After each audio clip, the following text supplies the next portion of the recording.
Hi friends, ഇന്നത്തെ video എന്ന് പറയുന്നത് നമ്മുടെ വൈദ്യുതി ചാർജ് എങ്ങനെ നമുക്ക് ലാഭിക്കാം എന്നതിനെ കുറിച്ചാണ് കേട്ടോ. അപ്പോൾ സാധാരണഗതിയിൽ ഫാനിലാണ് നമ്മൾ ആദ്യമായി തന്നെ തുടങ്ങേണ്ടത്.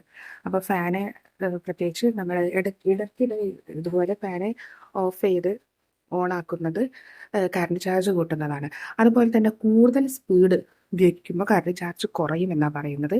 അതുപോലെ വളരെ പതുക്കെ ഫാൻ ഇടുന്ന സമയത്ത് ചാർജ് കൂടുമെന്നാണ് പറയുന്നത്. അതുകൊണ്ട് തന്നെ മീഡിയം ലെവലിലായിരിക്കണം എപ്പോഴും ഫാന് പ്രവർത്തിപ്പിക്കേണ്ടത്. പിന്നെ അടുത്തതായി പറയുകയാണെങ്കിൽ നമ്മുടെ ലൈറ്റിൻ്റെ കാര്യമാണ്. പ്രത്യേകിച്ച് ഇതാ കൂടുതലും LED ലൈറ്റുകൾ വാങ്ങാൻ ശ്രമിക്കുക. നമ്മുടെ പഴയ കളറിലുള്ള ലൈറ്റുകളൊക്കെ പ്രത്യേകിച്ച് 100 അമ്പിൻ്റെതൊക്കെ തീർച്ചയായും നിങ്ങൾക്ക് നല്ല കറണ്ട് ചാർജ് വർദ്ധിപ്പിക്കും.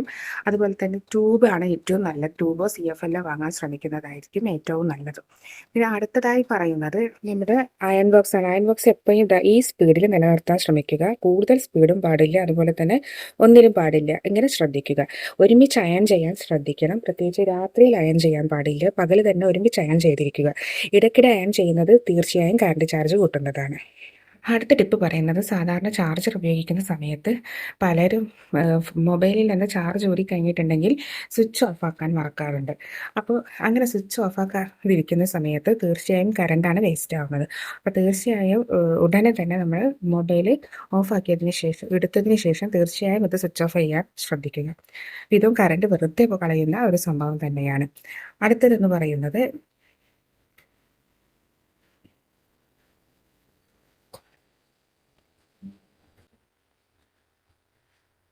അടുത്തത് പറയുന്നത് നമ്മുടെ മിക്സർ ഗ്രൈൻഡറാണ്. മിക്സിയിൽ ഇതുപോലെ നിങ്ങൾ കറ കാണുന്നുണ്ടാകും അല്ലേ? ഈ കറ തീർച്ചയായും നമ്മുടെ മിക്സി വർക്ക് ചെയ്യുന്ന സമയത്ത് കൂടുതൽ കറണ്ട് വലിക്കാൻ സാധ്യതയുണ്ട്. കാരണം മിക്സി വലിക്കാൻ ടൈം ഉപയോഗിക്കും, അതുകൊണ്ട് തന്നെ. അപ്പോൾ തീർച്ചയായും മിക്സി ക്ലീൻ ആക്കാനും ശ്രദ്ധിക്കണം. അതുപോലെ തന്നെ രാത്രിയിൽ അടിക്കാതെ ഇരിക്കുക. രാത്രിയിൽ കൂടുതൽ കറണ്ട് വേണ്ടി വരും, അതുകൊണ്ട് തന്നെ രാത്രിയിൽ അടിക്കാതിരിക്കുക. പ്രത്യേകിച്ചും പകൽ മാത്രം അടിക്കാൻ ശ്രമിക്കുക. പകലാണെങ്കിൽ കറണ്ട് വലിയുന്നത് അപ്പോൾ കുറച്ച് കുറയ്ക്കാൻ നമുക്ക് സാധിക്കാൻ പറ്റും. അപ്പോൾ അപ്പോൾ ഇത്തരം കാര്യങ്ങളൊക്കെ പ്രത്യേകിച്ച് നിങ്ങൾ ശ്രദ്ധിക്കുകയാണെങ്കിൽ കറണ്ട് ബില്ല് ഒരു പരിധി വരെ നിങ്ങൾക്ക് കുറയ്ക്കാൻ സാധിക്കും കേട്ടോ.